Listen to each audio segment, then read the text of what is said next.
Hello guys, इस video में मैं आपको बताने वाला हूं एनवीएस यानी कि नवोदय विद्यालय समिति non teaching various post online form 2024 के बारे में कि कैसे आपको फॉर्म फिलअप करना है। तो आप इस वीडियो को देखते रहिए। यहां पर आपको रजिस्ट्रेशन से लेकर के प्रिंट तक की जानकारी दी जाएगी। अब यहां पर आने के बाद में आपको न्यू कैंडिडेट रजिस्टर हियर इसके ऊपर क्लिक करना है। फिर आपके सामने इंस्ट्रक्शंस आएंगे, आप इन सभी को चेक करते हुए यहाँ पर टिक करेंगे और फिर सबमिट पर क्लिक कर देंगे। एंड यहाँ पर गाइज आपको कुछ और ऑप्शन दिए गए जिनके माध्यम से आपको यहाँ पर इसमें लॉगिन होना है। जैसे कि गाइज आप यहाँ पर देख सकते हैं कि प्रिय अभ्यर्थी लॉगिन बनाने के लिए अपने आधार पहचान प्रमाण अपने माता पिता रिश्तेदार की पहचान का उपयोग न करें का उपयोग करें, यानी कि आपको आपके खुद के आधार या फिर पहचान प्रमाण का इस्तेमाल करना है, क्योंकि आपके आधार या फिर पहचान प्रमाण का उपयोग परीक्षा के विभिन्न चरणों में सत्यापन प्रमाणीकरण उद्देश्य के लिए किया जाएगा। किसी अन्य के आधार या फिर पहचान पत्र का उपयोग करने पर आपकी अभ्यर्थता यह रद्द हो सकती है, इसलिए आपको खुद की डिटेल यहाँ पर यूज करनी है। तो आप किस माध्यम से लॉगिन होना चाहते हैं? I have Aadhaar number and wish to create my login using Aadhaar, यानी कि आपके पास आधार नंबर है और आप आधार नंबर के माध्यम से यहाँ पर आपकी जो लॉगिन है वो बनाना चाहते हैं, तो आप पहले वाले के ऊपर टिक करेंगे। अगर आपके पास डिजी लॉकर अकाउंट है और आप उसके माध्यम से इसमें लॉगिन होना चाहते तो आप सेकंड वाले के ऊपर टिक करेंगे। अगर आपके पास डिजी लॉकर अकाउंट नहीं है और आप उसको बनाना चाहते तो आप तीसरे वाले के ऑप्शन के ऊपर टिक करेंगे। अगर आपके पास यहाँ पर एबीसी आईडी है और आप उसके माध्यम से लॉगिन होना चाहते हैं और अपने आप को आइडेंटिफाई करना चाहते हैं तो आप यहाँ पर ये वाला टिक करेंगे फोर्थ नंबर का।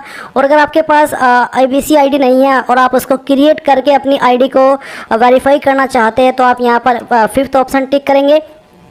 एंड अगर आपके पास यहाँ पर पासपोर्ट है और आप उसके माध्यम से लॉगिन होना चाहते हैं तो आप यहाँ पर सिक्स्थ ऑप्शन टिक करेंगे। एंड अगर आपके पास आप पासपोर्ट नहीं है, I have a non Indian passport and wish to create, तो आप यहाँ पर सिक्स्थ ऑप्शन टिक करेंगे। तो इनमें से कोई भी एक ऑप्शन का आप इस्तेमाल कर ले। जैसे कि अगर आप पहले वाले ऑप्शन का इस्तेमाल करते हैं तो आप यहाँ पर आधार नंबर डालिए, जनरेट OTP के ऊपर क्लिक कीजिए। गाइज जैसे ही आप यहाँ पर किसी भी ऑप्शन का इस्तेमाल करके आपकी आइडेंटिटी को वेरीफाई कर लेंगे, चाहे उसमें आपका आधार नंबर हो, चाहे फिर आपका डिजी लॉकर अकाउंट हो या फिर कोई अन्य ऑप्शन हो, तो उसके बाद में आपके सामने रजिस्ट्रेशन का पेज आएगा। अब आप यहाँ पर आपका नाम एंटर करेंगे। ये नाम आपको 10th के सर्टिफिकेट के अकॉर्डिंग एंटर करना है। फिर फादर नेम यहाँ पर एंटर करेंगे, इसके बाद में मदर नेम, फिर जो भी डेट ऑफ बर्थ है आपकी वो आपको सेलेक्ट करनी है। इसके बाद आपको आपका जेंडर सेलेक्ट करना है, आपकी कास्ट कैटेगरी क्या है, general, EWS, OBC, SC ST जो भी है वो आप यहाँ पर सेलेक्ट कर लीजिएगा। एंड उसके बाद में क्या आप एक सर्विसमैन है उसका आंसर आपको यस नो में करना है। क्या आप एक रेगुलर एम्प्लॉई है, NVS, central government, state government, अगर आप इनमें से है तो आप वो टिक करें, नहीं तो अपना ऑफ दी अबोव इसके ऊपर टिक करेंगे। फिर आप आपका ईमेल एड्रेस डालेंगे, ईमेल एड्रेस को दोबारा डाल करके वेरीफाई करेंगे। अपना मोबाइल नंबर डालेंगे, उसको दोबारा डाल करके वेरीफाई करेंगे। कोई अन्य नंबर देना चाहते तो वो आप यहाँ पर दे देंगे, नहीं तो आप इस ऑप्शन को चाहे तो खाली भी छोड़ सकते हैं। आइडेंटिटी टाइप में कोई एक आईडी आप यहाँ पर सेलेक्ट कर लेंगे। जो भी आईडी आपने सेलेक्ट की है उसका नंबर फिर यहाँ पर आपको देना है। फिर इसके बाद है कि क्या आप विकलांग है, अगर हाँ तो यस करिए और बताइए कि मैं 40% है उससे ज़्यादा मेरी विकलांगता है, नहीं तो आप नो करेंगे। फिर आता है कोरेस्पोंडेंस यानी कि प्रेजेंट एड्रेस, तो जो भी आपका घर का प्रेमिसेस नंबर है या फिर नेम है वो आप देंगे। सब लोकेलिटी मैं आपको बता दूं कि आप इन 3 लाइन के अंदर आपका जो भी एड्रेस है वो एडजस्ट कर दीजिएगा। फिर कंट्री आएगी, इसके बाद में यहाँ पर जो आपकी स्टेट है वो सेलेक्ट कर लीजिए। एंड देन आपकी डिस्ट्रिक्ट कौन सी है वो डिस्ट्रिक्ट आप यहाँ पर सेलेक्ट करेंगे और आपका जो भी पिन कोड है वो आप यहाँ पर डाल देंगे। फिर नीचे आता है परमानेंट एड्रेस, अगर आपका प्रेजेंट और परमानेंट एड्रेस एक है तो आप इस बॉक्स के ऊपर टिक कर दीजिएगा।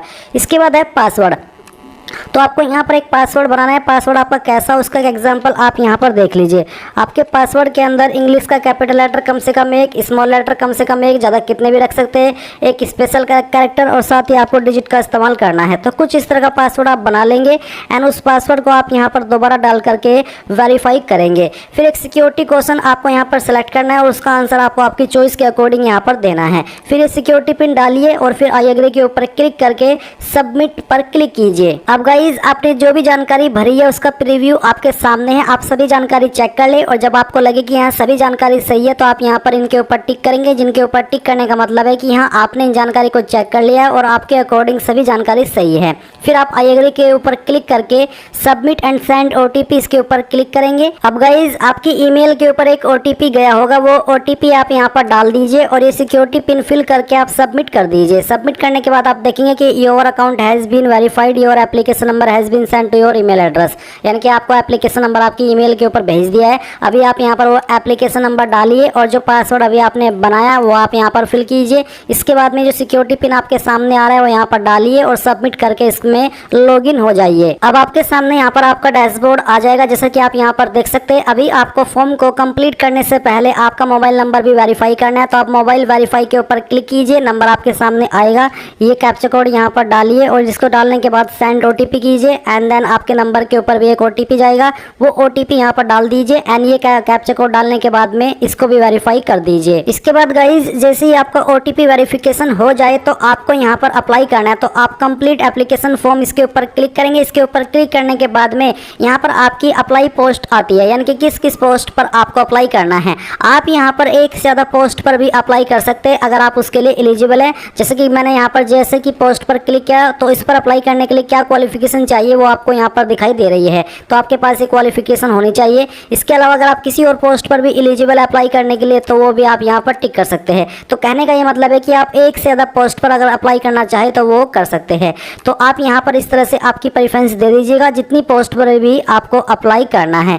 ये देने के बाद में आप यहाँ पर नीचे देखेंगे in which language do you want to give skill test, ये जिस पोस्ट पर एप्लीकेबल हो रहा है उसी के लिए पूछा है, तो आपको यहाँ पर उसका जवाब देना होगा, हिंदी या फिर इंग्लिश। फिर are you working on contract या फिर daily wages basis in NVS, क्या आप एनवीएस के अंदर कॉन्ट्रैक्ट बेस पर काम कर रहे हैं ऑलरेडी, अगर हाँ तो यस, नहीं तो आप नो करेंगे। इसके बाद आप आई एग्री के ऊपर क्लिक करके सेव एंड नेक्स्ट कर देंगे। नाउ आपके सामने यहाँ पर कुछ जानकारी आपकी जो आपने भरी है रजिस्ट्रेशन के वक्त में वो दी गई है और कुछ जानकारी अभी आपको यहाँ पर भरनी है। जैसे कि नेशनलिटी में आप इंडियन सेलेक्ट करेंगे, मैरिटल स्टेटस सेलेक्ट करेंगे, मैरिड अनमैरिड जो भी है वो आप सेलेक्ट कर लीजिएगा। फिर आप सेव एंड नेक्स्ट के ऊपर क्लिक करेंगे। इसके बाद यहाँ पर आती है आपके एड्रेस की जानकारी जो कि आपको यहाँ पर वेरीफाई करनी है एंड अगर आपको इसमें कुछ ऐड करना है तो वो भी आप यहाँ पर कर सकते हैं। इसके अलावा आप यहाँ पर देखेंगे टाइप ऑफ पैलेस, तो आपको बताना कि आप शहरी एरिया में रहते हैं या फिर ग्रामीण, तो जिसमें भी रहते हैं वही आप सेलेक्ट कर लीजिए। एंड इसके बाद में आप सेव एंड नेक्स्ट के ऊपर क्लिक करेंगे। फिर यहाँ पर आती है आपके सामने क्वालिफिकेशन की जानकारी, तो सबसे पहले आपको यहाँ पर 10th की जानकारी एंटर करनी है। ये एंटर करने के बाद आप यहाँ पर आपका पासिंग मंथ बताएंगे कि कौन से महीने और किस साल के अंदर आपने आपकी जो 10वीं है वो पास की है। फिर आपको यहाँ पर आपके बोर्ड का नाम बताना है कि किस बोर्ड के द्वारा आपने पास की है। 10th का रोल नंबर क्या था वो आप यहाँ पर लिख देंगे और परसेंटेज आपकी कितनी थी वो आप यहाँ पर डाल दीजिएगा। सेम वे में आपको यहाँ पर 12th की जानकारी देनी है। पहले आपको आपका महीना बताना है और फिर आपको आपका साल बताना है कि किस साल के अंदर आपने आपकी जो 12वीं है वो पास कर ली थी। फिर आप यहाँ पर आपके बोर्ड का नाम बताएंगे, आपका जो 12वीं का रोल नंबर है वो क्या था वो भी आप यहाँ पर डाल देंगे। इसके बाद आपकी परसेंटेज कितनी थी वो आप यहाँ पर एंटर कीजिए एंड देन यहाँ पर अगर आप कोई और अन्य जानकारी भी देना चाहते हैं तो आप प्लस के आइकन के ऊपर क्लिक करके उस क्वालिफिकेशन का नाम यहाँ पर एंटर कीजिए। फिर उसका जो महीना है जिसमें आपने पास की थी वो लिखिए और किस साल के अंदर आपने पास की थी वो साल आप यहाँ पर सेलेक्ट कीजिए। कौन सी इंस्टीट्यूट या फिर यूनिवर्सिटी के द्वारा आपने क्वालिफिकेशन पास किया उसका नाम यहाँ पर दीजिए। फाइनल ईयर का रोल नंबर यहाँ पर डाल दीजिए। परसेंटेज आपकी कितनी थी वो आप यहाँ पर डाल दीजिएगा एंड उसके बाद में आप आई एग्री के ऊपर क्लिक करके सेव एंड नेक्स्ट के ऊपर क्लिक करिएगा। तो ये जानकारी आपकी सेव हो चुकी है। अब आती है आपके सामने एक्सपीरियंस डिटेल, तो अगर आप ऐसी पोस्ट पर अप्लाई करें जिस पर एक्सपीरियंस चाहिए तो आप यहाँ पर इसमें यस कर दीजिएगा, नहीं तो आप नो करिए एंड उसके बाद में सेव एंड नेक्स्ट के ऊपर क्लिक करेंगे। अब आती है एग्जाम सेंटर की प्रेफरेंस, तो पहली चॉइस आप किस स्टेट को दे रहे हैं वो आप सिलेक्ट कीजिए। फिर उसकी सिटी को कौन सी को रखना चाहते हैं पहले नंबर पर वो आप सिलेक्ट करें। फिर सेकंड स्टेट चॉइस आप देंगे एंड उसकी सिटी को आप यहाँ पर सेलेक्ट कर लेंगे। तीसरी स्टेट चॉइस आप यहाँ पर देंगे एंड उसके बाद में आप यहाँ पर उसकी सिटी को भी सिलेक्ट कर लेंगे। ये सिलेक्ट करने के बाद में आप यहाँ पर सेव एंड नेक्स्ट के ऊपर क्लिक करेंगे। अब आती है फोटो अपलोड की जानकारी, तो पहले आपको फोटो अपलोड करना है जिसका साइज 10 से 200 KB के बीच में होना चाहिए और फॉर्मेट JPEG या फिर JPG का रहना चाहिए। तो आप ब्राउज के ऊपर क्लिक करें, जहाँ पर भी आपकी फोटो फाइल है वो आपको सिलेक्ट करनी है। मैं डेमो के लिए भरा हूँ तो एक रैंडम फाइल सेलेक्ट करता हूँ, ओपन करता हूँ तो इस तरह से आपका फोटो आ जाएगा। फिर आप यहाँ पर आपका सिग्नेचर अपलोड करेंगे जिसका साइज 4 से 30 KB के बीच में होना चाहिए। तो जहाँ पर साइन की फाइल है सेलेक्ट कीजिए, ओपन कीजिए, इस तरह से आपका साइन आ जाएगा। फिर आपको डॉक्यूमेंट फॉर्मेट में यहाँ पर थंब इंप्रेशन अपलोड करना है।